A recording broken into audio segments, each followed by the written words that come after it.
역사 소식은 대역전에서. 안녕하세요. 대역전이 북한산입니다. 먼저 간추린 역사 뉴스 코너입니다.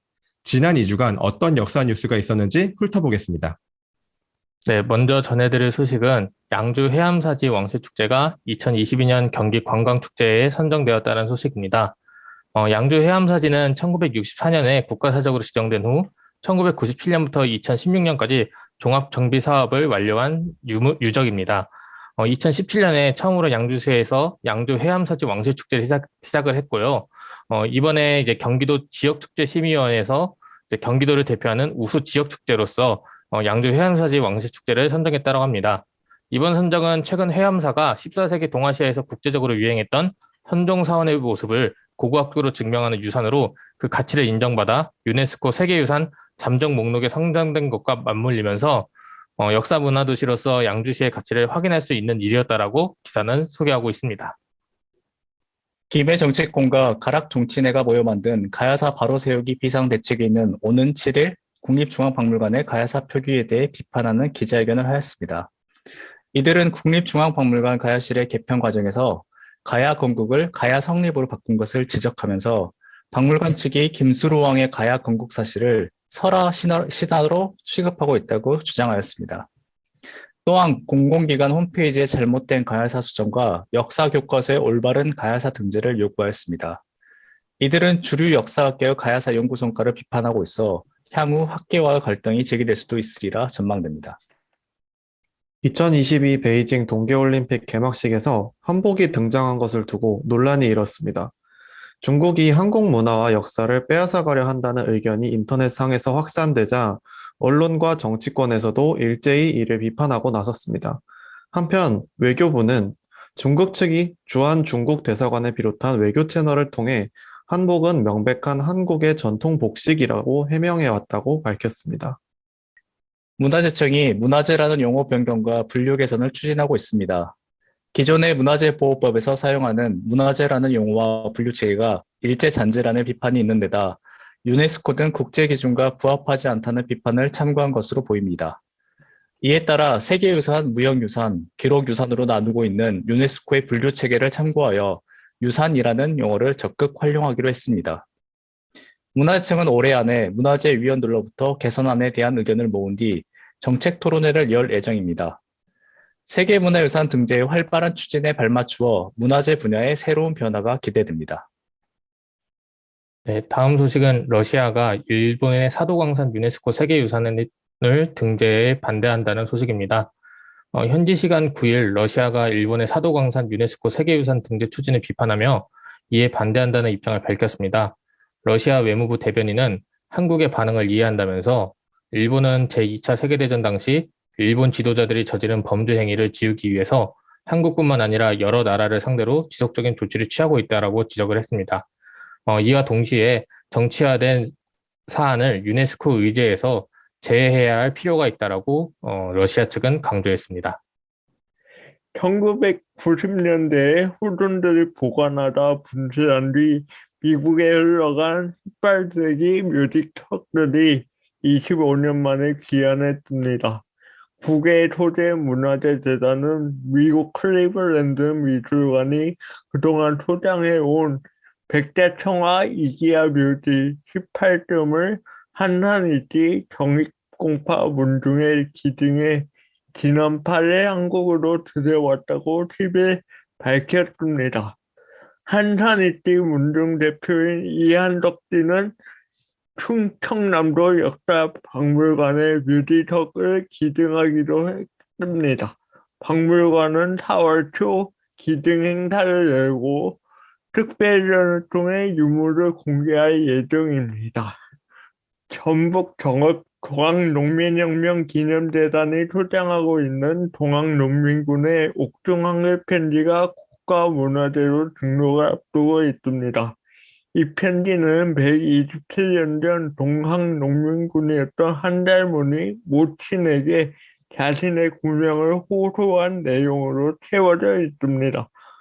문화재로 등록된 이 편지는 동학농민군의 옥중 생활을 비롯한 당시 사회상을 엿볼 수 있는 귀중한 자료로 평가받고 있습니다. 특히 동학농민혁명 당시에 동학농민군이 직접 작성한 문서로 그 가치가 매우 큽니다. 네, 소식 잘 들었습니다. 그럼 역사 뉴스 집중 토론 순서로 넘어가 봅시다.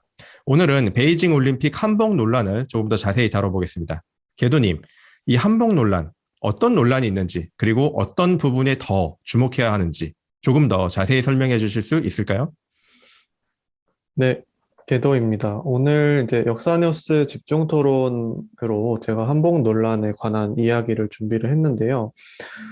일단 첫 번째 그 기사를 한번 가지고 와봤어요. 조선일보 기사인데 이제 한복이 왜 나와? 베이징 올림픽 개막식에 네티즌 뿔났다라고 하는 제목의 기사인데요. 지금 이 기사의 내용이 그 한복이 처음 베이징 올림픽 개막식에 딱 나왔을 때 그 시점의 어떤 전체적인 반응이었다고 할까요? 그렇게 이해를 할 수가 있을 것 같은데 아까 이제 그 간추린 역사 뉴스에서도 이야기를 했던 것처럼 이 온라인상에서의 어떤 그런 반응들이나 이런 것들이 즉각적으로 반영이 되어서 언론에서도 그것에 대해서 이야기를 하고 이제 그 다음 페이지로 넘어가게 되면 어, 지금 두 당의 이 대선 후보들이 이야기했던 것들을 하나씩 이렇게 보여드릴 텐데 일단 첫 번째는 뭐 문화를 탐하지 말라, 문화 공정 반대 이런 식으로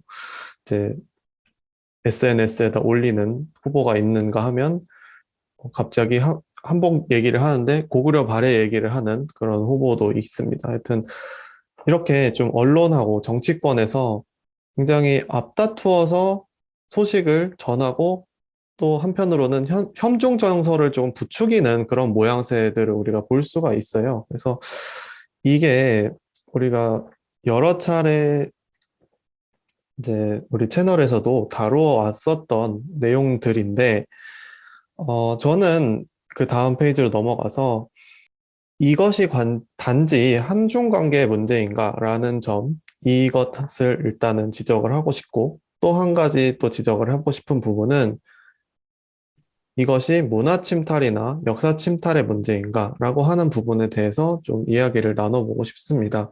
사실 우리가 굉장히 좀 분노하는 그런 감정으로 이 상황들을 보고 있었기 때문에 어떻게 보면 다른 사람들이 이렇게 이야기하는 것에 대해서 아, 정말 중국 애들은 나쁘다. 이렇게만 바라볼 수도 있었던 것이고 그런 어떤 의견들을 계속해서 언론과 정치권에서 재생산을 하고 있었기 때문에 좀 보지 못한 것들이 있다라고 생각이 들었어요. 그래서 그 다음 페이지로 이제 넘어가 보면 네, 이제 중국어로 써 있는 책 제목이 하나 나오는데요. 이제 조선족 간사라고 하는 책입니다. 이 조선족 간사는 2009년에 민족출판사라고 하는 중국의 한 출판사에서 나온 책인데요. 이 조선족 간사는 사실 이제 80년대 말이었는지 90년대였는지 그때도 한번 나왔었던 책이에요.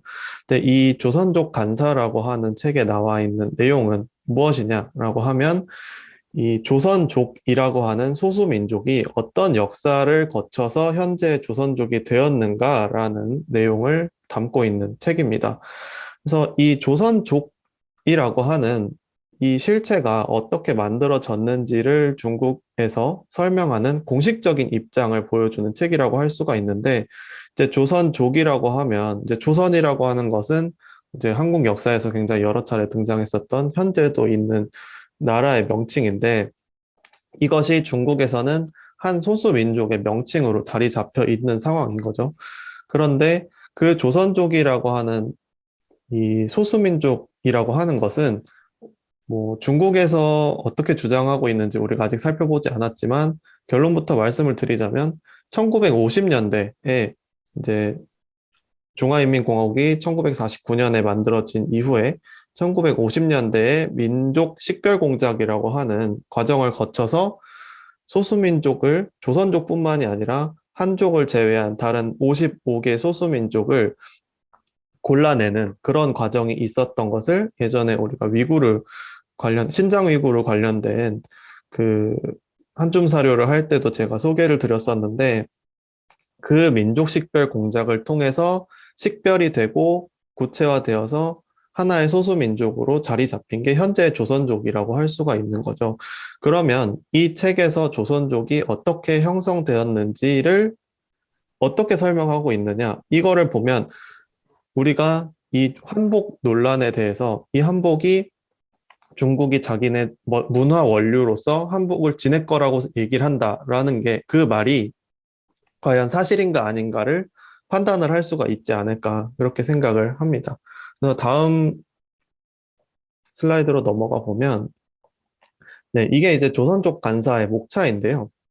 이제 중국어로 써 있으니까 간단하게 이야기를 드리자면 자, 저는 이 조선족 간사의 맨 앞부분이 뭘로 시작을 할까가 좀 궁금했어요. 왜냐하면 이 한복이 그러니까 중국이 한복을 자기네 거라고 이야기한다라고 하는 우리의 마음속에는 그리고 어느 당 후보의 마음속에는 이 고구려와 발해 역사부터 시작해서 조선족 이야기를 해와서 그때부터 다 진해 역사라고 이야기할 것이다라고 하는 그런 어떤 전제가 깔려 있었을 거라는 생각이 들었던 거죠. 근데 그래서 저도 이 조선족 관사를 살펴보기 시작을 했는데 이제 여러분들이 어느 정도 보시면 네, 여기에 보시면 1장 1절에 이제 1장 1절의 첫 번째 항목에 보면 동북 변강의 봉금과 조선 변민 범금 채월 이렇게 되어 있어요. 그래서 이게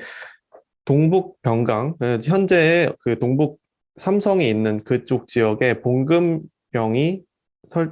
되어 있었고, 근데 조선이라고 하는 나라에 변두리에 있었던 백성들이 그 봉금을 넘어서 들어왔다라고 하는 이런 이야기인 거죠. 그래서 여기에서 이야기가 시작이 되는 거는 일단 전제가 그때 당시에 청하고 조선이 따로 나눠져 있었던 상황이고 청에 속해 있었던 사람들이 아니라 조선에 속해 있었던 사람들이 이쪽 땅으로 넘어와서 살기 시작하면서 조선족의 역사가 시작되었다라는 것을 이야기를 하는 거거든요. 그래서 이 내용을 보면 그 이제 굉장히 한복 논란이나 그런 것들에 대해서 분노하셨을 많은 분들의 기대와는 달리 이 조선족들이 원래 어디서 왔느냐라고 하는 것에 대해서 일단은 조선에서 왔다라고 근본적으로 이야기를 하고 있는 거예요. 그게 전제가 돼서 조선족 관사가 만들어지는 거죠. 그리고 그 아래쪽에 이제 내용을 보면 뭐 조선인들의 특기라고 할 수 있는 게 이제 그 현재 동북 지역인 만주로 넘어간 조선인들의 특기라고 할 수 있는 게 뭐냐면 수전, 그러니까 물수자에 밭전자를 써서 논경작을 하는 걸 조선인들의 특기로 삼거든요. 이제 이 책에서도 그렇게 말을 하고 다른 모든 중국이나 아니면 일본 만주국 때 만들어진 자료들을 보면 조선인들이 가장 잘하는 것이 논경작이다 이렇게 이야기를 해요. 그래서 이때 당시에 중국인들도 조선인들한테 와서 논경작하는 방법을 막 배워가지고 자기들도 하려고 하는데 도저히 안 되니까 아, 논경작은 조선인들밖에 못하는구나 이러면서 굉장히 좀 경이로워 하거든요. 근데 그런 내용들도 같이 나와 있는 것을 확인할 수가 있는데 일단 그래서 이제 그 다음 페이지로 넘어가 보면 이제 첫 번째 장이 어떻게 시작하는지를 좀 볼게요. 자, 우리가 생각을 할 때, 우리가 다른 공부들을 해보고 이럴 때도 영토에 대해서는 굉장히 자국 중심주의적인 행태를 보이는 게 중국이라는 나라입니다. 그래서 여기서도 물론 문제가 없지 않아요. 시작을 할 때부터 이제 동북이라고 하는 지역은 자고 이래로, 옛날부터 이래로 다민족들이 모여 사는 지역이었다. 이런 식으로 이야기를 하고 있거든요. 그래서 이 지역에 대해서는 원래 자기네 땅이라고 이야기를 하진 않습니다. 그러니까 원래 이 동북 지역이라고 하는 곳은 예로부터 다민족들이 모여 사는 지역이었다. 이런 식으로 이야기를 하는데 제가 이게 문제가 없는 게 아니라고 이야기를 한 이유는 중국에서도 소수민족들을 이야기할 때 다민족이라고 하는 키워드를 굉장히 많이 쓰거든요. 그래서 이 다민족을 이야기하면서 여기도 원래부터 자기네 땅이었다라고 이야기할 발판을 일단 만들어 놓은 거긴 하기 때문에 제가 그게 문제가 없진 않다라고 이야기를 한 거지만 어쨌든 거기서 이제 조금 밑으로 내려가 보면 그 중에서도 조선족은 도문강 이남에 가까운 나라였었던 조선에서 옮겨온 사람들이었다. 이런 식으로 이야기를 하고 있거든요. 그래서 아까 이야기한 것처럼 그냥 간단히 이야기하면 중국에서 공식적으로 내놓은 이 민족 출판사라고 하는 책에서 조선족이라고 하는 사람들은 원래 조선에서 옮겨온 사람들이었다라는 것을 지적을 하고 있고요. 어, 이번에 우리 이제 벌어진 소위 한복 논란이라고 하는 것에서 맹점이라고 할 수 있는 부분은 이 조선족이라고 하는 존재를 아예 없는 셈 쳐버렸다라고 하는 점이라고 할 수가 있습니다. 사실 우리가 어, 한국의 미디어가 영화나 드라마 같은 것에서 조선족에 대한 묘사가 굉장히 부정적이잖아요. 부정적이고 그런 것이 이제 근데 어떤 형태의 내용들을 그냥 그런 부정적인 것들을 더 부추기고 있는데 미디어에서의 묘사가 근데 이 조선족에 대한 이야기가 부정적인 이야기가 국내에서 나올 때마다 간과되고 있는 부분 중에 하나는 사실은 이 조선족이라고 하는 사람들이 우리가 교과서에서 만주 독립운동 세력이라고 그렇게 열심히 배웠던 그 사람들하고 사실 같은 사람들이다. 그 사람들이 현재 조선족이 되었다라고 하는 사실을 굉장히 간과하고 있는 거죠. 그 미디어에서 나타나고 있는 그 이렇게 사람 죽이고 이렇게 장기 팔고 이런 식으로 하는 조선족에 대한 묘사가 그런 간극을 더 부추기는 것이기도 한데 뭐 그런 것들을 생각을 해보면 중국 입장에서는 한복에 대한 이런 식의 한국의 대응이 좀 황당하기도 하면서 또 자기들한테 유리하게 느껴질 수도 있을 것 같아요. 일단 황당한 이유는 자기들은 조선족에 대해서 그렇게까지 그러니까 중국에 원래부터 속해 있는 소수민족이다라고 생각을 하진 않았는데 자기들이 오히려 그것에 발끈해서 섀도우 복싱을 하네라는 황당함이 하나 있을 것 같고 또 한 가지는 이 한복 논란에 대해서 들끓는 여론이 조선족들에 대해서 아예 무시해버리고 그들의 존재를 없는 셈 쳐버리는 이런 상황이라고 한다면 중국 입장에서는 옳다구나 하고 조선족을 자기네 중화민족 대가정 안으로 더 끌어들이기가 쉽다라는 거죠. 그래서 오히려 자기들은 더 유리하게 느낄 수도 있지 않을까 그런 생각을 좀 하게 됐습니다. 그래서 그 다음 슬라이드를 보시면 이제 성화가 최종적으로 이제 올라가는 그 모습을 찍은 사진인데요. 뭐 저는 개인적으로 이걸 보면서 저탄소를 실현하기 위한 성화라는 점에서 굉장히 긍정적인 성화 봉송의 마지막이었다 이렇게 생각을 하기는 했지만 자 여기 있는 두 사람 이제 다들 아시겠지만 이 왼쪽에 있는 선수가 스키 크로스컨트리 선수 현재 이제 스키 크로스컨트리 선수이고 위구르인인 디니거 이라무장이라는 하는 선수입니다. 이제 오른쪽에 있는 선수는 노르딕 복합 선수인 자오자원이라는 선수인데요. 일단 위구르인이라고 하는 점에 대해서 한국 언론에서도 많이 이야기를 했죠. 근데 이제 중국에서는 이렇게 이야기를 해요. 스키 크로스컨트리 종목이 중국에서는 굉장히 불모지였다고 해요. 그런 것도 있고 또 한편으로는 위구르인들이 소시민이고 소수민족을 대표하는 그런 상징으로서 굉장히 중요한 상징이 될 수 있었다라고 하는 식으로 해명을 하는데 그렇기 때문에 저들의 입장에서는 이 위구르인이 최종 이걸 뭐라 그러죠? 점화를 하는 것에 대해서 이게 한편으로는 약자를 배려한 것이다. 이런 식으로 주장을 할 가능성도 있겠죠. 근데 이제 한편에서는 미국 측에서죠. 미국 언론에서 또는 한국 언론에서 이제 신장 지역에서 발생하고 있는 인권 문제를 은닉하려는 거 아니냐 이런 식으로 비판도 하고 있습니다. 그래서 이런 게 왜 이런 식으로 위구르인을 마지막 성화 봉송 주자로 삼았는가라고 하는 점에 대해서 굉장히 논란이 많죠. 논란이 많은데 이제 저는 이렇게 좀 이야기를 해보고 싶어요. 마지막 이제 슬라이드로 넘어가면 이제 아까도 제가 이야기했었던 그 중화민족 대가정론이라고 하는 그 이론에 대해서 잠깐 이야기를 할 텐데 이 중화민족 대가정론 딱 보면 이제 아시겠죠? 중화민족은 큰 가정이기 때문에 현재 있는 한족뿐만 아니라 55개 소수민족이 모두 중화민족이다. 뭐 이런 식으로 해서 소수민족의 역사를 좀 의도적으로 중화민족으로 포섭하려는 그런 의도들을 이런 이벤트들에서 확인을 할 수가 있는데, 그 다음을 보시면 이제 위구르족에 대한 역사 서술을 위구르족에 대한 역사 서술을 이제 조선족에 대한 역사 서술과 비교를 해보면 어떤 다른 역사 서술하고도 비교를 해본다면 위구르족에 대한 역사 서술이 제가 판단하기에는 가장 강경한 형태인 것 같거든요. 그래서 일례로 위구르족 같은 경우에는 이 위구르족들이 이제 살고 있는 그 지역, 신장 지역을 다른 이름으로 동투르키스탄이라고도 이야기를 하잖아요. 그래서 이제 그쪽이 원래 옛날부터 투르크어를 쓰던 사람들이 계속 살아왔고, 현재도 투르크어를 쓰는 사람들이 살고 있는 지역이기 때문에 동투르키스탄이라고 부르는데, 중국에서는 이런 식으로 위구르인들이 투르크인이라고 불려지는 것 자체를 굉장히 싫어해요.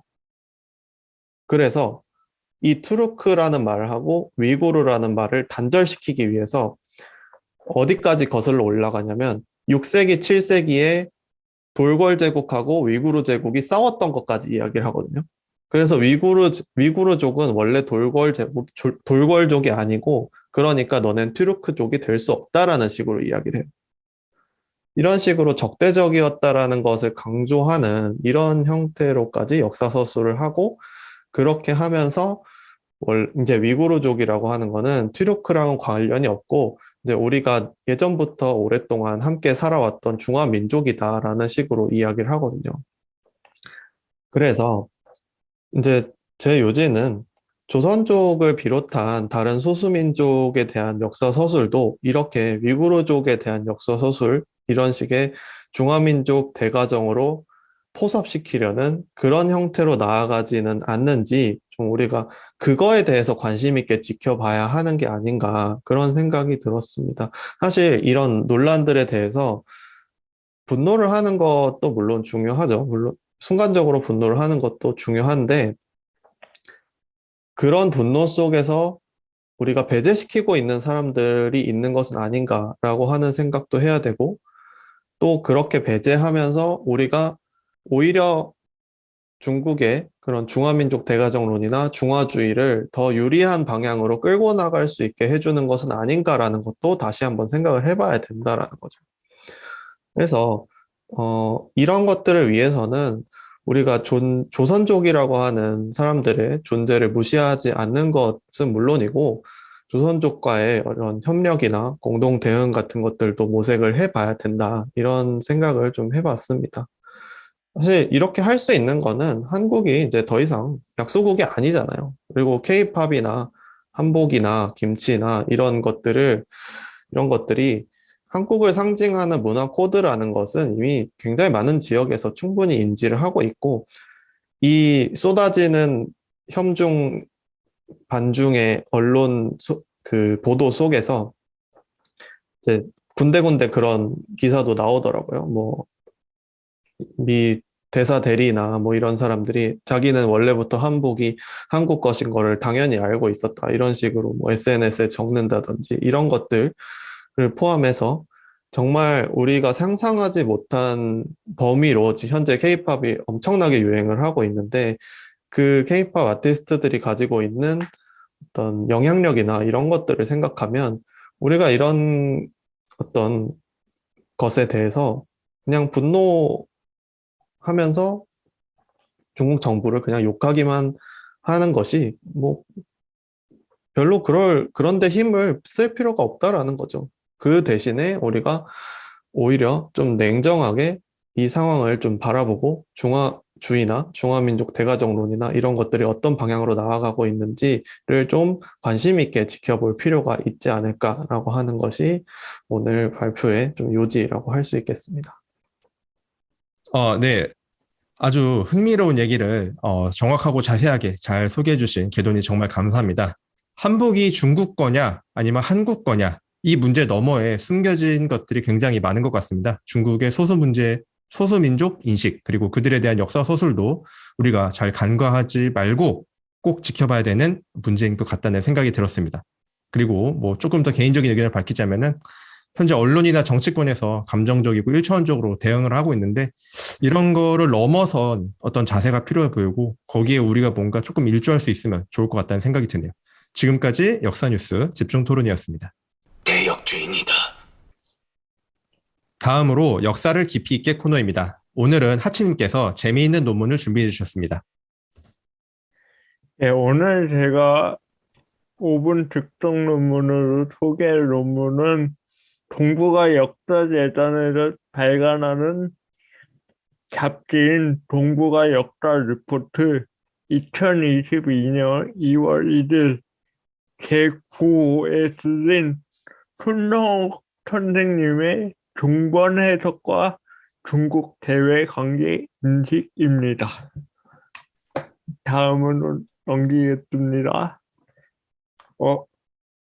이 논문의 시작은 2017년 4월 이 미국 대통령 트럼프의 이야기에서부터 시작이 됩니다.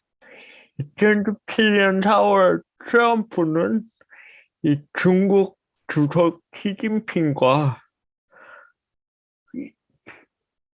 미중 정상회담을 하게 됩니다. 그 과정에서 트럼프는 시진핑이 나에게 한국은 역사적으로 중국의 일부였다고 말했다고 얘기를 하였습니다. 이 말은 한국 언론으로 그대로 보도가 되면서 한국의 여론이 매우 들끓게 되는 계기가 되기도 했습니다. 다음으로 넘기겠습니다. 이와 더불어서 스웨덴의 패러독스사에서 제작한 빅토리아 3라는 게임의 그 일부 장면에서 조선을 청나라의 일부로 표현하는 지도가 소개가 되었습니다. 이를 본 한국의 게임 유저들이 이 패러독스사에 항의를 한 사례로 있습니다. 이렇게 전통시대 중국과 한국의 관계를 어떻게 규정하느냐에 따라서 이렇게 중국과 한국의 시각이 매우 차이를 보이고 양국 국민들 간의 갈등 양상이 빚어지기도 하는데요. 이런 시각의 원인은 무엇인가를 규명하는 게 이 리포트의 주제라고 할 수 있습니다. 다음으로 넘기겠습니다. 결국 이 문제의 핵심은 중국적 세계 질서를 어떻게 바라보느냐의 문제라고 할 수 있고 중국이 이를 어떻게 해석을 하고 이거를 세계적으로 어떻게 드러내느냐의 문제라고 할 수 있는데 기존의 중국적 세계 질서를 설명하는 이론은 조공체제론이 있습니다. 조공체제론은 1970년대 존 케이블 페어뱅크라는 미국 동양사학자에 의해서 이론화가 되었습니다. 이 이론은 서구의 조약체제와는 다른 국제 질서라는 것을 강조하는 이론이었는데요. 이 이론의 핵심은 결국 중국과 그 중국의 주변국이 조공과 이해를 매개로 한 정치 질서를 갖고 있다는 것입니다. 중국은 이 조공 체제를 통해서 패권 국가로서의 권위를 인정받고 중국의 주변국은 이 중국으로부터 경제적인 이익과 선진 문물을 받았다는 이론으로 알 수 있는데요. 이것은 지금까지도 이 세계 동아시아 학계에서 중국적 세계 질서를 설명해 오는 큰 틀이었습니다. 근데 이것을 대체하는 논의가 지금 중국에서 또 새롭게 부상하고 있는데요. 그것이 종번체제론이라는 겁니다. 종번체제론은 서구의 종주국 속국 개념에 이 중국적 세계 질서를 대입한 이론입니다. 이 종번체제론은 원래 19세기 때부터 이야기가 되어 온 이론이었지만 2000년대까지도 이 중국 학계에서는 종번체제에 대해서 상당히 비판적인 시각을 갖고 있었습니다. 왜냐하면 이 종주국 속국의 개념은 서구 식민주의의 담론이기 때문에 이거를 평화와 호혜적인 이익을 바탕으로 한 그 중국적인 세계 질서와는 안 맞는다는 게 이 기존 중국 학자들의 주장이었습니다. 근데 2010년 이후부터 이 종번 체제가 다시 등장하기 시작합니다. 그래서 대표적인 연구가 이 플롱옌센의 동아시아를 발견하다라는 논문과 책과 이 왕이안충의 Remaking the Chinese Empire, Manchu-Korean Relation이라는 이 연구소인데요. 여기서 말하는 종번 이론은 그 중국과 주변국 간의 국제 질서의 위계성과 명분론을 강조를 하고 있습니다. 그러면서 이 중국의 강압적이고 무력적인 자세를 정당화할 수 있는 개념을 위험성을 또 안고 있다는 게 특징입니다. 그래서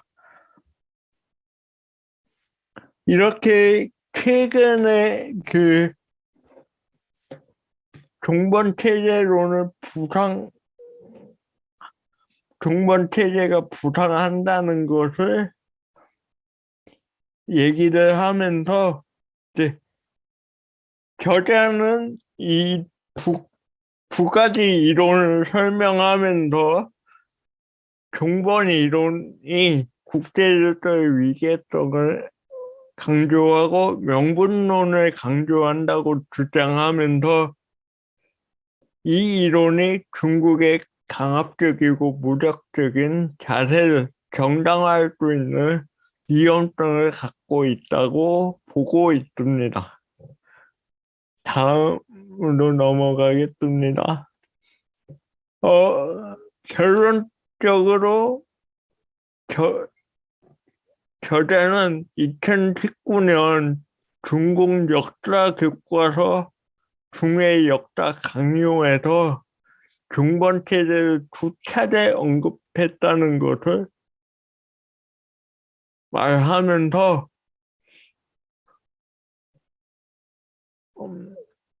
현재 중국 학계에서 서구 제국주의에 의해 해체된 중번 체제를 복원해야 한다고 이렇게 위험성이 존재하고 있다고 지적하고 있습니다.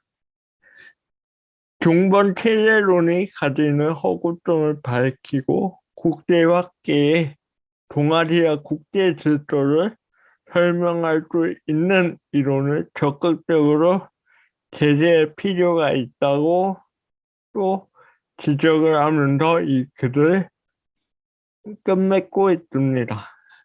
여기까지입니다. 대역죄인이다. 네, 잘 들었습니다. 그러면은 이 주제에 대해서 다른 패널들의 의견을 조금 더 들어보도록 하겠습니다. 네, 저 질문이 하나 있는데, 이 종본체제론이 2000년대에는 중국 학계에서도 잘 안 받아들였던 그런 이론이었는데, 2010년 이후에 이게 좀 더 강화되고, 이제 학계 쪽에서도 이제 단행본이 나올 정도로 이게 받아들여지고 있는데, 혹시 이렇게 변화하게 된 정치적 배경이 있을까요?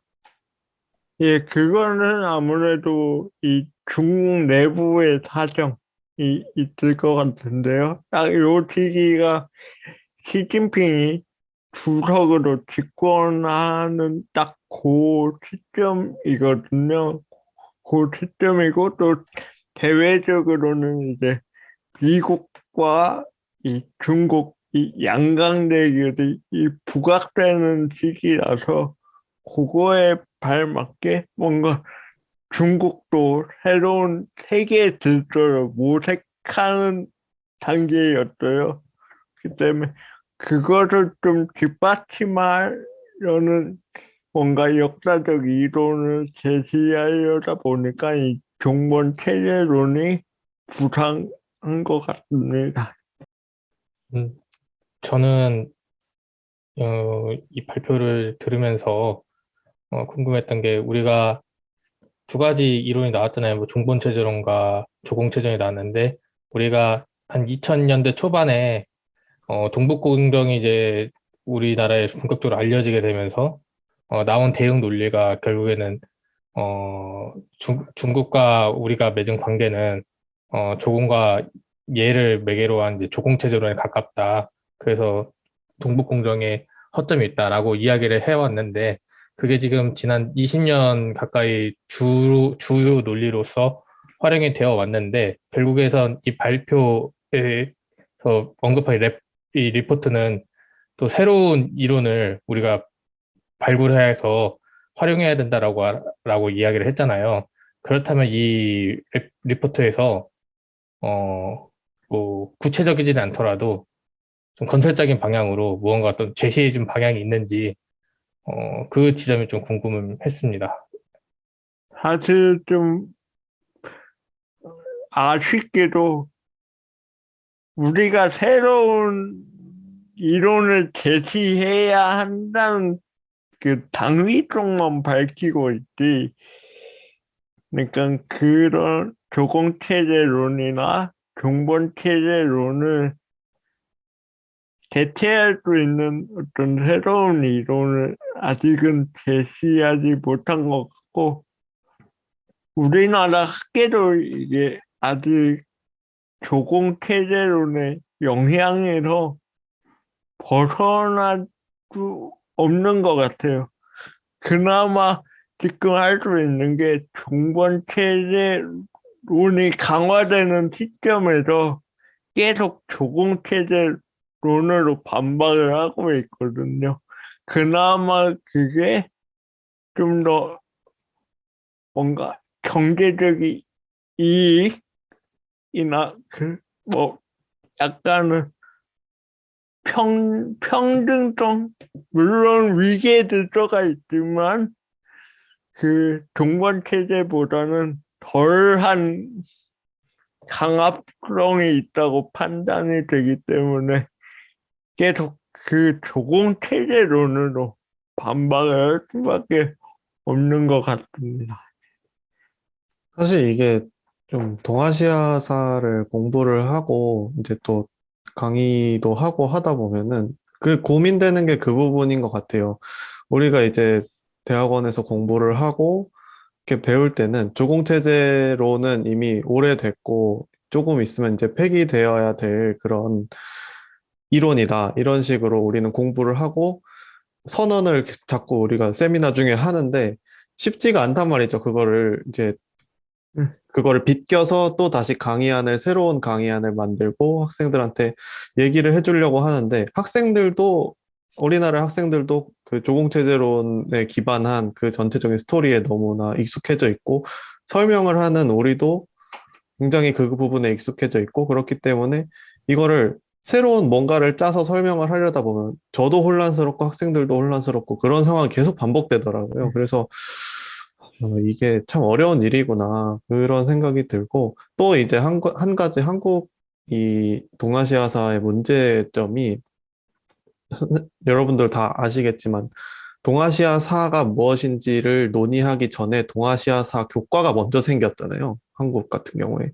그래서 이게 굉장히 이 불균형을 만들어내고 있는 것 같고, 우리가 동아시아사를 연구하는 연구자들이 하루빨리 이걸 좀 더 체계화해서 해내야 되는 상황인데, 그거를 이제 말씀을 해주신 것 같은데, 이 글에서도.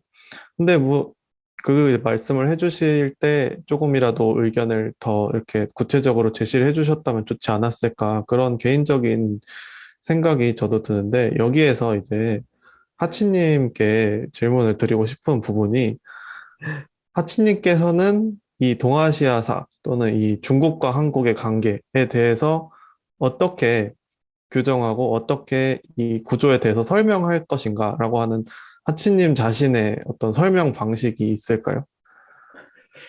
저도 사실 동양사를 공부하는 입장에서 상당히 좀 난처한 부분입니다.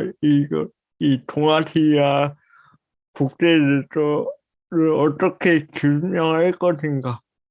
사실 조공체제론이 제 학술적으로 너무 뭔가 반박하기가 조금 힘든 부분이 있는 게 상당히 논리적으로도 좀 뭔가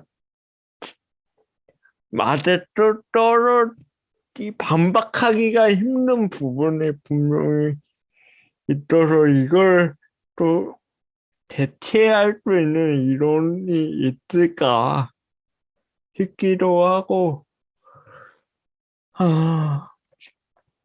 저도 잘, 뭐, 대안을 내놓기가 좀 힘든 상황입니다. 좀 더 공부를 해야 되는 거. 다만, 좀, 우리가 좀 인정을 해야 할 건 좀 인정을 해야 할 부분이 있는 것 같아요. 그러니까, 지금도 이 국제 관계에서 힘의 역학이나 역학 구도 그런 게 분명히 존재하잖아요. 지금은 미중 패권의 시대이고 이제 한국이 그걸 그 질서 속에서 또 살아나가야 되는 이 시점이기도 하고 그거랑 마찬가지로 전통시대에도 이게 동아시아의 이제 어쨌든 중심적인 무대가 되는 건 중국 지역 중화 왕조였잖아요. 그 중심으로 이루어진 건 맞고 다만 그것이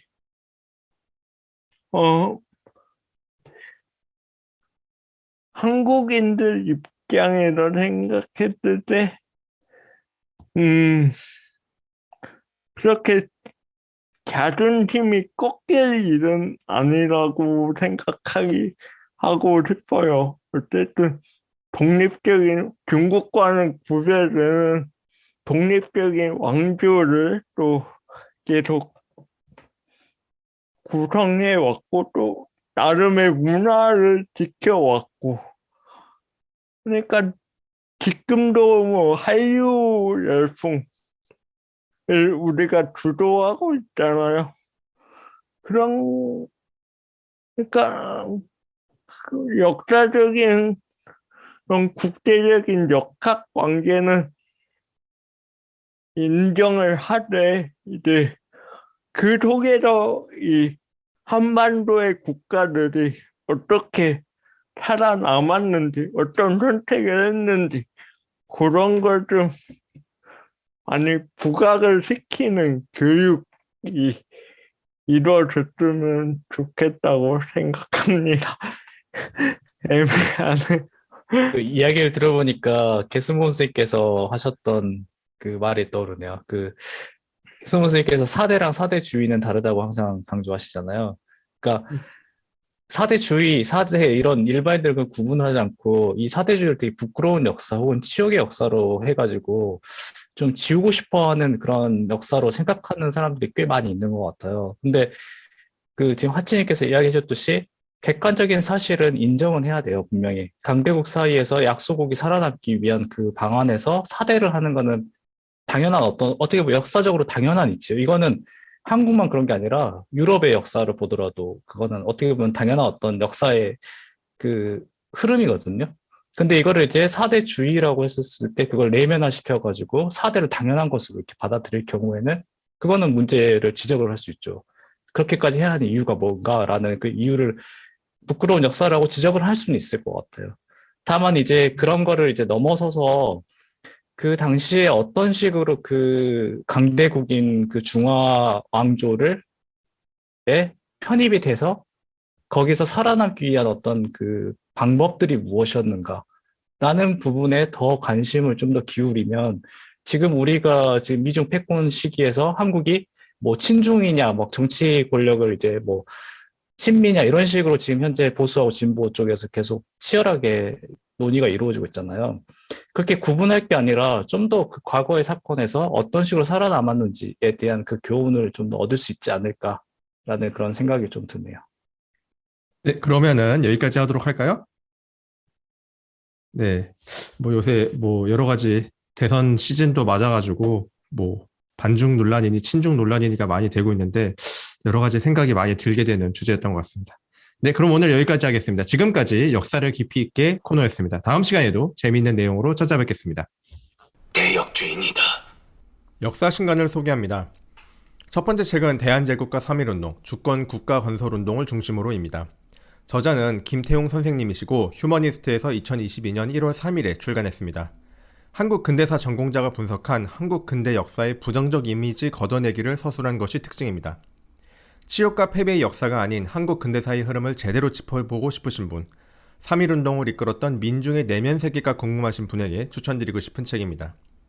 두 번째 책은 무가와 천황, 일본의 이중구조를 이해하는 두 가지 방법입니다.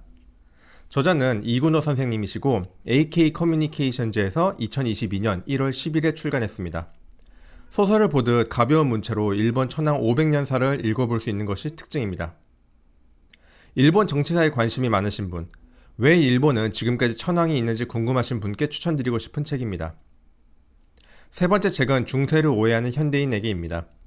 저자는 남종국 선생님이시고 서해문집에서 2021년 11월 30일에 출간했습니다. 에세이 형식으로 가볍게 중세 이야기를 읽어볼 수 있는 것이 특징입니다. 서양 중세의 생활 문화사에 관심이 있으신 분, 우리가 잘 모르고 있었던 유럽 문화를 알고 싶으신 분께 추천드립니다. 2022년 2월 첫 번째, 두 번째 주 역사 소식은 여기까지입니다. 시청해주셔서 감사합니다.